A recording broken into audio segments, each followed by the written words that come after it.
또 뵙게 돼서 반갑습니다. 어려운 중에 우리가 살고 있다고 생각을 하지만 그리스도인들은 하나님을 통해서 하나님께서 우리에게 주시고자 하는 것을 기대하며 살아가게 된다고 믿습니다. 저는 여러분들의 삶이 평생 행복하시기를 바랍니다. 또 오늘 말씀을 통해서 느낀 것처럼 우리의 삶이 하나님으로 인하여 형통하게 되기를 축복합니다. 사람들이 대부분 자기 인생에서 행복하기를 원하지만 그렇게 살지 못하는 사람들도 꽤 많습니다. 어떻게 하면 우리가 형통하고 복받는 삶을 살아갈 수 있을까요? 간단하다고 저는 생각합니다. 바로 선택을 잘하면 됩니다.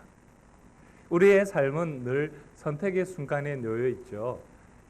아마 어젯밤에 혹시 배가 출출해서 야식을 드신 분이 있으십니까? 만약 어젯밤에 여러분이 음식을 먹을 수도 있었고 그리고 안 먹을 수도 있었습니다. 그리고 오늘 아침에도 여러분 교회에 올 수도 있었고 오지 않았을 수도 있습니다. 여러분 왜 그 선택을 하셨습니까? 사람들은 선택의 순간에서 자기가 평소 가진 생각에 따라 선택을 주로 하고 근데 때로는 감정에 따라 선택을 하고 또 습관에 따라 선택을 하게 됩니다. 그런데 우리가 어떤 것을 따라서 선택을 했던 간에 그 선택의 결과에 우리의 인생이 영향을 받게 된다는 것이죠. 지금 우리의 모습은 과거의 선택의 결과다 이렇게 말할 수도 있습니다. 만약에 어젯밤에 음식을 드신 분들은 아마 오늘 아침에 일어났을 때 얼굴이 보름달처럼 둥그렇게 됐을 확률이 많죠. 만약에 그렇게 되지 않았더라도 아마 우리 몸에 좀 안 좋은 영향을 주었을 것입니다. 지난주일 우리가 함께 말씀을 나눴던 아브라함은 바로 믿음의 사람이었고 그리고 사명의 사람이었습니다. 그의 삶이 비록 부족한 게 참 많이 있었지만 하나님께서 약속하신 것을 믿고 그것을 의지하고 바라보며 살았던 모습을 통해서 하나님께서는 그의 하나님이라고 불려지는 것을 부끄러워하지 않으셨죠. 아브라함이 나의 하나님이라고 부를 때 그것을 기뻐하셨다라는 것을 우리는 생각하게 되었습니다. 그런데 아브라함 하면 또 다른 중요한 게 떠오릅니다. 그것은 바로 복받은 사람이라는 거죠. 그의 삶은 또한 복의 통로였다라는 것입니다. 창세기 12장에 아브라함을 하나님께서 부르시는 장면이 나오죠. 여러분들 아마 기억하실 것입니다. 그런데 하나님께서 아브라함을 부르셔서 그 고향을 떠나라고 하실 때 이렇게 말씀하십니다. 내가 너를 큰 민족을 이루게 해주겠다. 그리고 복을 줄 것이고 장대하게 할 것이다. 하나님께서 아브라함을 부르실 때 바로 이것 때문에 부르셨다라는 것을 보게 됩니다. 그러면서 하나님께서는 아브라함에게 너는 복이 될 것이다. You will be a blessing 이라고 놀라운 선언을 해주시는 거죠. 아브라함을 축복하는 사람에게 하나님께서 복을 내리실 거고 만약 아브라함을 누군가 저주한다면 그에게 저주하실 것이라고 하나님께서는 엄청난 말씀을 해주십니다. 온 세상의 사람들이 아브라함을 통해서 복을 얻게 되는 이런 놀라운 삶으로 아브라함이 변하게 되었다는 것입니다. 믿음의 조상인 아브라함은 바로 복의 사람이었고 복의 통로였습니다. 바로 그런 것처럼 믿음의 자손들인 우리 그리스도인들도 하나님께서는 복의 사람이 되기를 원하시고 복의 통로로서 이 세상의 복을 전파하는 사람이 되기를 원하신다라는 거죠. 어떤 순간에도. 그래서 지금 이 순간에도 우리는 바로 하나님께서 우리들에게 이 세상에서 복이 되게 하시고 복의 통로로 우리를 삼으실 줄 믿습니다. 민수기, 영어 성경은 numbers라고 하죠. 민수기 6장 22절부터 27절에 보면 하나님께서 이스라엘을 향한 마음, 하나님은 이스라엘에게 무엇을 해주기를 원하시는지를 말해주고 있습니다. 모세를 통해서 아론과 그의 아들들, 바로 제사장들에게 명령을 내리시는데 이스라엘 백성들에게 이렇게 축복해 주라고 축복의 내용을 말씀해 주십니다. 바로 그 내용은 이렇습니다. 여호와는 내게 복을 주시고 너를 지키시기를 원하며 여호와는 그의 얼굴을 네게 비추사 은혜 베푸시기를 원하며 여호와는 그 얼굴을 네게로 향하여 드사 평강 주시기를 원하노라. 하나님께서 하나님의 백성 삼으신 이스라엘을 향해서 바로 제사장들을 통해서 이렇게 축복하기를 명령하셨고 여호와의 이름으로 제사장이 이렇게 축복을 내리면 하나님께서 그들에게 복을 줄 것이다 라고 약속을 해 주셨습니다. 그렇습니다. 하나님께서는 하나님의 백성들에게 어떤 관심을 가지고 계신가 하면 바로 복 주시는 데 관심을 가지고 계시다라는 거죠. 성도들에게 하나님께서는 이 땅에 살아가면서 복 주시기를 원하신다라는 것입니다. 하나님께서 주시는 이 신령한 복, 그리고 땅의 복을 받는 하나님의 백성들이 되기를 원하시는데 이렇게 하나님의 복을 누리며 사는 사람들이 있고 어떤 성도들은 이 복을 누리지 못하는 경우들도 있습니다. 바로 그게 문제인 거죠. 오늘 말씀을 우리가 듣고 바로 이 말씀 가운데 하나님의 뜻에 순종함을 통해서 창조주 하나님, 우리 아버지 하나님께서 믿는 자들에게 이런 복을 누리고 나누며 섬기라고 하신 그 삶을 살아가시기를 주님의 이름으로 축복합니다. 여러분 시편 1편을 우리가 함께 읽었죠. 시편 1편은 시편 전체의 서론, 시편을 통해서 하나님께서 많은 시들을 통해서 어떤 이야기를 해주고 싶었는지 바로 어떻게 보면은 앞으로의 방향을 말해주는 시다라고 설명해 줄 수도 있습니다. 그런데 시편 1편은 특별히 두 가지 사람의 삶에 대해서 이야기를 해주죠. 너무나 쉽습니다. 하나는 복 받는 삶, 복 있는 삶, 행복한 삶을 살아가는 사람이고 다른 하나는 멸망의 삶, 이 세상에서 악한 삶을 살다가 망하는 인생을 보여주고 있습니다. 사람들은 누구나 자기 인생이 망하고 실패하기를 원하지 않습니다. 행복하게 살기를 원합니다. 그런데도 여전히 망하는 길로 가는 사람들이 많다라는 거죠. 도리어 이 길은 넓어서 많은 사람들이 편안하게 생각을 하지만 사실은 망하는 길이라고 성경은 경고하고 있습니다. 왜 그럴까요? 그것은 많은 사람들이 진정한 복이 누구인지, 복 받는 삶을 살아가는 선택은 어떤 것인지를 제대로 모르기 때문입니다. 그래서 하나님께서는 시편 1편을 통해서 누가 망하는 인생을 살고 있는지, 누가 행복한 삶을 살게 되는지를 바로 이 인생의 두 가지 분명한 차이를 보여주면서 우리에게는 바로 복받는 선택을 하며 살도록 하나님께서는 시편 1편을 통해서 말씀해 주고 있다는 것입니다. 시편 1편은 바로 1절부터 복받는 삶이 무엇인지를 우리에게 이야기해 줍니다. 바로 세 가지를 하지 않는 모습을 우리에게 말해주죠. 그런데 그 특징이 어떤 정적인 상태, 멈춰져 있는 모습이라기보다는 움직이는 동적인 행동을 하는 그런 특징을 보여주고 있습니다. 동사가 사용되고 있는 거죠. 여러분 1절을 다시 보시겠습니까? 복 있는 사람은 어떤 사람입니까? 악인들의 꾀를 따르지 아니하고, 첫 번째. 두 번째는 죄인들의 길에 서지 아니하며, 세 번째는 오만한 자들의 자리에 앉지 아니한다 이야기하고 있습니다. 꾀를 따르지 아니한다. 그것을 따라 걸어가지 아니한다라는 거죠.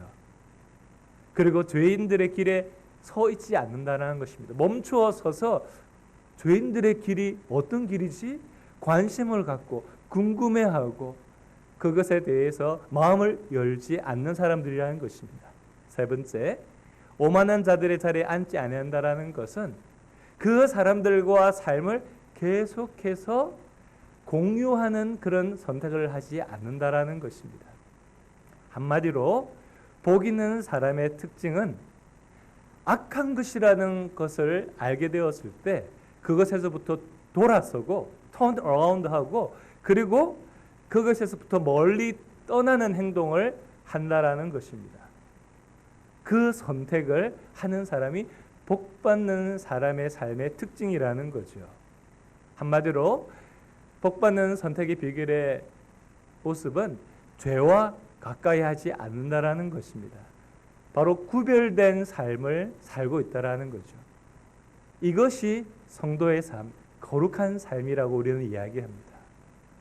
죄와 가까이 하지 않기 위해서 바로 그 죄인들의 꾀를 따르거나 그 사람들의 삶의 자리에 서 있지도 않고 함께 그것을 누리고자 공유하지도 않는 삶을 사는 것입니다. 사실 악한 사람들이 어떤 사람들입니까? 죄가 뭐라고 생각하시죠? 성경에서 죄는 바로 자기 중심적인 것을 죄의 시작으로 이야기를 하고 있습니다. 하나님이 중심이 되고 하나님이 주인이 되지 않고 내가 내 인생의 주인이 되겠다고 창조주 하나님을 거부하는 것이 바로 죄라는 것입니다. 바로 그 생각 때문에 그 죄가 악한 것이지만 나한테 좋으면 내게 좋으면 하나님이 싫어하는 것이지만 선택하는 거죠. 하나님이 분명히 죄라고 이야기하고 미워하시는 것이라고 말씀하셨지만 내 감정에 좋고 나한테 이익이 된다고 생각하면 취하게 되는 것이 바로 죄인들의 특징이라는 겁니다. 나에게 편한 것, 내게 좋은 것이라면 하나님께서 무엇라고 말씀하시는지 상관하지 않고 사는 사람이 바로 악한 사람이라고 이야기를 한다라는 것이죠. 바로 그런데 이 악인들의 꾀라는 것은 죄인들의 이 지혜라고 하는 것은 하나님을 인정하지는 않지만 많은 사람들이 그것이 야 똑똑한 거야, 그것이 바로 잘 사는 거라고 이야기하는 숫자적으로 훨씬 많은 사람들이 이것을 따르고 있다라는 것을 보여주고 있습니다. 많은 사람들이 동의를 하고 하나님의 곁을 떠나서 하나님이 싫어하는 일을 행하는 이것을 옳다 여기면서 사는 특징이 있음을 보여주고 있는 것이죠. 하나님을 대적하는 사람들은 하나님의 생각에 관심이 없습니다. 자신의 생각과 인간의 능력을 최고로 여기는 것이지요. 바로 하나님을 인정하지 않고 자유로 자기 마음대로 살아가는 것이 죄인의 특징인 것입니다. 여러분, 만약 우리가 구원받은 하나님의 자녀가 되었음에도 불구하고 하나님의 뜻을 관심을 갖지 않고 내 마음대로 사는 것에 늘 익숙해 있다면 여러분, 하나님이 주시는 복과 여전히 거리가 먼 삶을 살게 된다라는 것입니다. 사람들의 생각과 바로 이런 태도들은 다른 사람들에 의해 영향을 받기 때문에 그들의 마음이 이렇게 바뀌고 저렇게 바뀌고 마음이 너무 가볍죠. 그런 가벼운 만큼 그들의 인생도 결국 가벼운 인생이 되는 것입니다. 세상 사람들의 의견, 패션, 유행은 어떻습니까? 바뀌죠. 계속해서 바뀝니다. 그런데 사람들이 이렇게 하면 잘 살 것처럼 그 말들의 귀를 기울이고 살다가 이렇게 쫓아다니고 저렇게 쫓아다니다가 결국 망하게 될 것임을 성경은 경고해 주고 있습니다. 세상의 바람은 어디로 붑니까? 결국 멸망의 골짜기로 세상의 바람은 불게 되어 있다라는 것이죠. 여러분, 인간관계 속에서 뭘 중요하게 생각해야 될까요? 인간관계를 잘 맺어야 되잖아요. 그런데 인간관계 속에서 우리의 중요한 생각은 진리의 길, 의의 길로 가기 위한 결정은 무엇인가? 그 사람과 함께 우리가 어떻게 진리를 따를 것인가에 대한 마음을 가져야 된다는 것입니다. 만약 그 대화가 그리고 그런 의논이 그런 사업이 악한 것이 섞여 있다면 그것을 분별해야 되고 그것에서부터 떠나는 행동을 하는 것이 바로 복받는 인생을 사는 비결임을 이야기하고 있습니다. 많은 사람들이 그것이 더 이상 죄라고 여기지 않는다고 하더라도 성경이 말하는 죄라면 여러분 용납하지 않는 것이 복받는 선택인 것입니다. 그렇습니다. 복받는 선택은 악한 사람들이 아무리 꾀어도 야, 이렇게 하자. 다 이렇게 하는데 이렇게 하면 훨씬 더 편해 라고 유혹을 해도 그 꾀에 넘어가지 않습니다. 이 카운슬이라고 하는 것, 사실은 그 모임들이라고 하는 영어 성경에 번역한 것은 조언해 주는 거죠. 이렇게 사는 인생이 더 좋은 거야. 편안한 거야. 돈 많이 버는 거야. 라고 유혹을 하지만 그것이 악한 사람들의 꾀이기 때문에 그런 것에 넘어가지 않는다라는 것이죠. 죄를 짓는 길에서 악한 사람이 아무리 세상 부귀 영화를 누린다고 그곳에 서서 야 나도 저렇게 살고 싶은데 라고 그 자리에 서 있지 않는다는 것입니다. 뿐만 아니라 자기의 힘과 재능을 자랑하고 이미 나는 성공한 사람이야. 오만한 자의 자리. 다른 사람들의 인생을 비웃기라도 한 듯이 나는 이미 성공했다라고 하고 나는 이미 능력이 뛰어나다라고 말하는 사람의 자리에 함께 앉고자 나와 손을 잡자라고 해서 내 옆에 앉으라고 하는 그 유혹에 대해서도 그 사람과의 자리에 많은 이득이 보장되는 그 자리라고 할지라도 세상적인 그 이익을 선택하지 않고 오만한 자의 자리에 함께 앉지 않는다라는 것입니다. 바로 이것이 하나님이 신령한 복과 하나님께서 창조주 하나님이 우리에게 필요한 모든 것을 채워주시는 그 복을 받게 되는 인생의 선택이라고 알려주시는 것이죠. 잠언 13장 20절에 보면 지혜로운 자와 동행하면 지혜를 얻고 미련한 자와 사귀면 해를 받는다고 우리에게 이야기해 주고 있습니다. 누가 지혜로운 자고 누가 미련한 자일까요? 바로 하나님께서 이것이 복받는 인생이라고 가르쳐 주신 그 복을 따라 살아가는 사람이 지혜로운 자이고 미련한 사람은 하나님이 말씀하신 것을 대적하고 점점 더 멀리 살아가는 그런 사람일 것입니다. 믿음의 친구들, 자기의 인생 속에서 어떤 것이 진리이며 어떤 것이 복 있는 사람인 줄을 분별하며 살아가는 사람들과 여러분 가까이 하고 그런 성도들과 더불어 동력하시고 그런 교회들과 하나님 나라를 위해서 함께 협력하는 그런 복받는 선택을 하는 여러분 되시기를 축복합니다. 한 가지 더 오늘 말씀 속에서 나누고 싶은 내용은 바로 복받는 선택은 복 안에서 살아가는 거라는 거죠.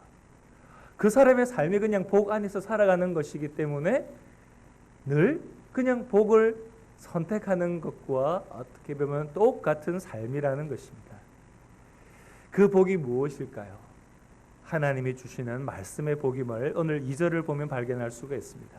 2절 말씀을 보면 오직 여호와의 율법을 즐거워하여 그의 율법을 주야로 묵상하는도다.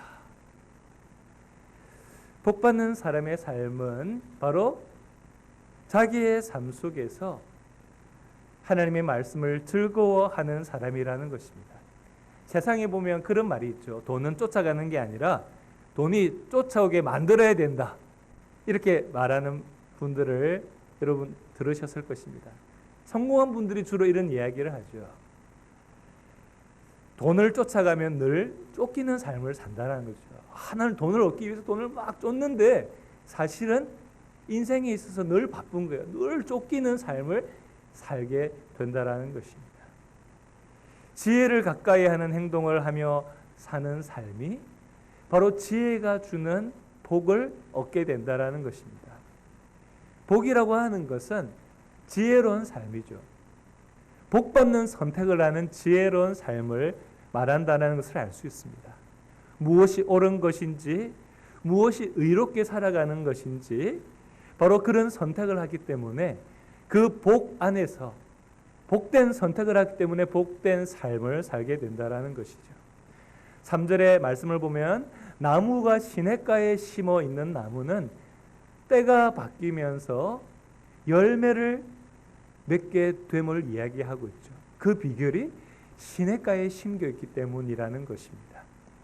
우리의 인생의 생수에 거는 되시는 하나님의 말씀에 뿌리를 내린 삶이기 때문에 자연스럽게 그 삶이 인생 가운데 열매를 맺는다라는 것이죠. 성령의 열매를 받고 그리고 하나님께서 우리에게 주시는 많은 열매들을 풍성히 맺게 된다라는 것입니다.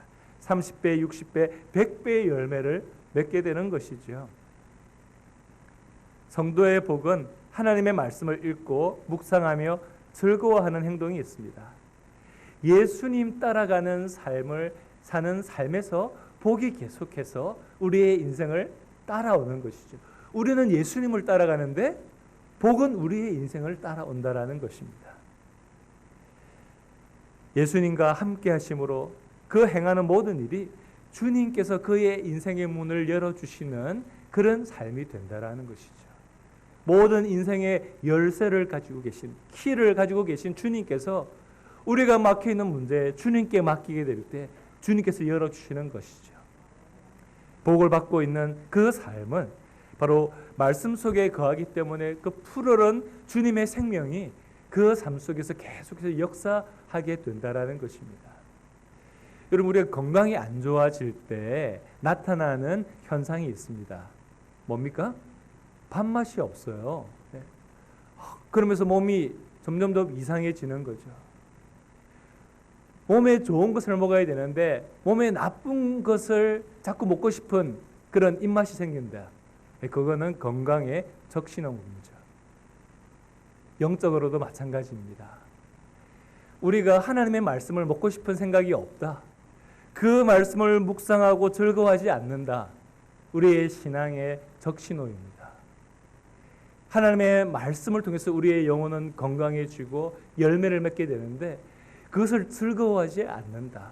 나의 신앙에 점점 약해지고 병들고 문제가 생긴다라는 것을 알게 되어야 한다라는 것입니다. 그래서 제 삶에 있어서 과연 하나님께서 무엇을 원하시는지 하나님과 동행하는 마음을 가지기를 원하신다면 바로 하나님의 말씀을 늘 즐거워하고 그 말씀 속에서 우리는 힘을 얻어야 된다라는 것입니다. 여러분, 젊고 싶다고, 젊게 살고 싶다고, 건강하고 싶다고 맨날 보톡스를 맞는다든지 스테로이드제를 복용한다든지 이러면 그것이 정상적인 삶을 살 수 있을까요? 반드시 부작용이 생기고 문제가 생기는 것이죠. 그리고 사실 그것은 아주 일시적인 영향만 주는 겁니다.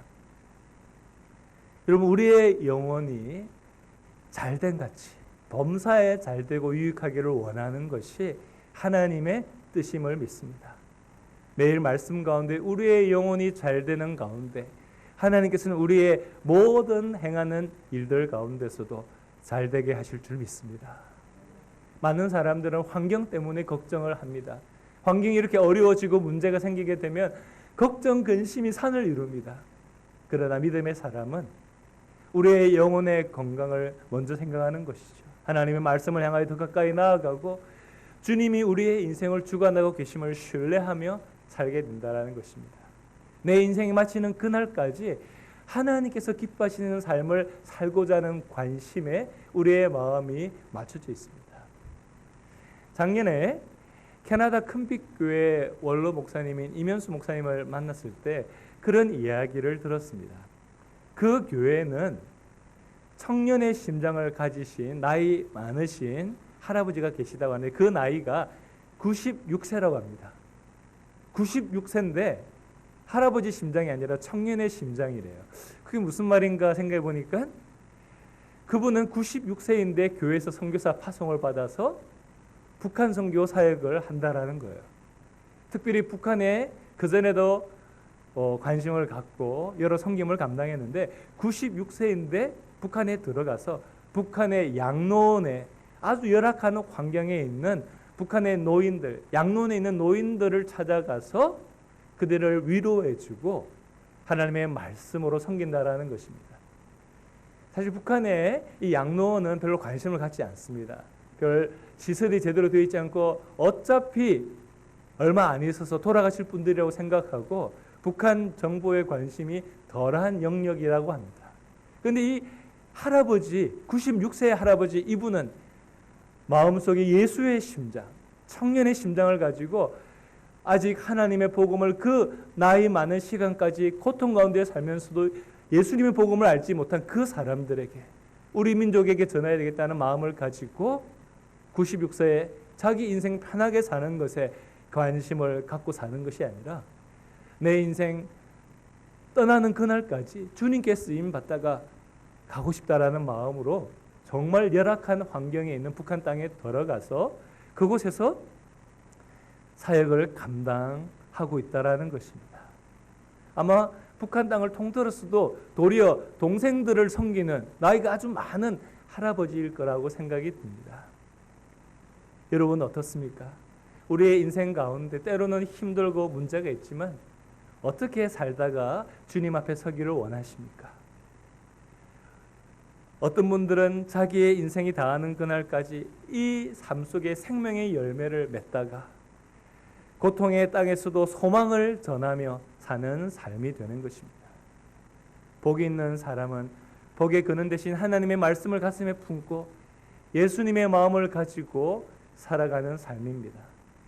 그래서 하나님께서 그의 삶 속에서 계속해서 꿈을 꾸게 하시는 것이죠.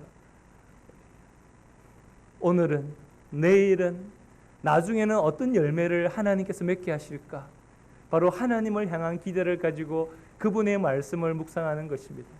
내 마음에 들려주는 그 말씀, 하나님을 향하여 기대를 가지고 그 말씀을 대하게 되는 것이죠. 삶 속에 하나님이 도와주시고 인도해 주시는 수많은 간증들이 있기 때문에 늘 하나님의 말씀을 기대함으로 대하는 것입니다. 여러분, 삶 속에 간증이 넘치기를 원하십니까? 그 말씀을 마음속에 담고 순종하며 살아보십시오. 하나님께서 그 말씀에 약속하신 대로 이루어 주시는 것을 경험하게 될 것입니다. 또다시 하나님께서 어떤 말씀을 들려주실지 그것을 주야로 묵상하며 즐거워하며 그 안에 살아가게 될 것입니다. 바로 그러게 될 때 복 있는 삶으로 바로 그 사람의 인생을 끝까지 살다가 마무리하게 될 것입니다. 6절에 이 말씀하시죠. 의인의 길은 여호와께서 인정하시나 악인의 길은 망하리로다. 그 말은 여호와께서 아신다라는 것입니다. 인정한다라는 것은 내가 너의 삶을 다 알고 있다. 야다라고 하는 히브리어 말에 대해서 들어보셨습니까? 요데아라고 오늘 본문에는 그렇게 형태가 나와 있는데 하나님께서 알고 있다. 하나님께서 그 인생을 함께 하면서 네가 어떻게 살았는지 다 안다라고 하는 그 말씀입니다. 여러분, 하나님의 눈을 속일 수가 있습니까? 우리의 마음이 하나님의 곁을 떠나서 한순간도 제대로 살 수가 없다라는 것을 우리는 알아야 될 것입니다. 하나님께서 그 믿음의 사람의 삶을 알고 있고 하나님께서 기뻐하시는 것을 위해서 말씀 가운데 순종하는 그것을 알고 있기 때문에 하나님께서 그 사람의 인격도 인정해 주시고 그 삶의 모든 것을 하나님께서 인정하시고 칭찬하신다라는 것을 오늘 말씀 가운데 약속해 주고 있는 것입니다. 시편 1편은 많은 사람들이 암송하죠. 복받는 삶을 살고 싶어서. 그런데 암송하면서 정말 우리들에게 하나님이 기뻐하시는 것을 우리도 기뻐하고 하나님께서 말씀 가운데 행하였을 때 우리의 삶에 복 주셨던 수많은 간증 때문에 또 그 말씀을 오늘 하루를 살아가게 하시는 하나님의 그 말씀을 매일매일 가까이 하며 승리하시기를 바랍니다. 말씀을 맺겠습니다. 우리는 누구나 다 복을 받는 걸 좋아합니다. 저도 복 받는 거 너무 좋아합니다. 우리가 복 받는 걸 싫어하는 사람이 아무도 없습니다. 근데 하나님께서는 복을 주시는 것을 좋아하시는 분이세요. 누구에게 복을 줄까? 복 주고 싶어서 하나님은 안달이 나신 분이다. 이렇게 말할 수 있습니다. 그런데 그 복을 누리는 비결은 복을 주시는 그분의 뜻에 합한 삶을 살아가는 것. 그분과 동행하는 삶을 사는 것입니다. 여러분, 어떤 선택을 하면서 어떤 길을 걸어가기를 원하십니까? 복을 주시는 분과 함께 살기를 원하십니까? 수많은 사람들이 이것이 편안하고 성공하는 길이라고 악한 꾀를 통해서 우리를 유혹하고 이미 성공한 것처럼 보이는 그 자리로, 죄의 자리로 우리를 유혹할 때 여러분, 마음이 빼앗기는 삶을 살기를 원하십니까? 시편 16편 11절에 보면 이렇게 시인은 고백하고 있습니다. 주께서 생명의 길로 내게 보이시리니 주의 앞에는 기쁨이 충만하고 주의 우편에는 영원한 즐거움이 있나이다. 우리가 찬양했죠. 갈 길을 밝히 보이신 주 앞에 빨리 나갑시다. 내가 어떻게 살아가야 할지, 어느 길로 가야 될지 잘 모르겠다. 어떻게 해야 될까요? 우리의 갈 길을 밝히 보여주시는 그 주님 앞에 빨리 나가면 되는 것이죠. 그 주님을 의지하고 만복의 근원 되신 그 하나님을 찬양하며 그 앞에 나아가게 되어 그분이 말씀하시는 것을 듣고 순종하게 될 때 우리의 삶 속에 영원한 즐거움으로 채워줄 줄 믿습니다. 시편의 시작, 시편 1편은 복에 대한 것이고 시편의 마지막 150편은 할렐루야, 하나님을 찬양하는 시편으로 끝나게 됩니다. 좀 의미가 있는 것 같지 않습니까? 하나님과 더불어 그 인생을 복받는 삶으로 살다가 늘 하나님을 찬양하며 살다가 인생을 마무리하는 것. 마지막 순간에도 주님을 찬양하며 주님 앞에 서게 되는 인생. 아마 우리 모두가 사모하는 인생이라고 생각이 듭니다. 시편 중간중간 많은 시편들은 단식의 시편, 애원의 시편, 여러 종류의 많은 시들이 있습니다. 우리 인생과 비슷하죠. 우리 인생에 많은 일들을 겪고 때로는 힘들어하고 하나님께 애원하기도 하고 의심하기도 하고 죄를 짓기도 하지만 순간순간마다 하나님 앞에 어떤 것이 복받는 선택인지를 다시 바라보며 인생을 선택하며 살아가게 될 때 말씀의 길에 계속 서 있는 사람은 바로 시편 150편처럼 마지막에 외칠 수 있는 거죠. 할렐루야, 주님을 찬양합니다. 내 인생을 돌보시고 함께 하신 하나님을 찬양합니다. 이렇게 우리의 인생을 주님 앞에 살아가게 되시기를 주님의 이름으로 축원합니다. 기도하겠습니다. 기도할 때 여러분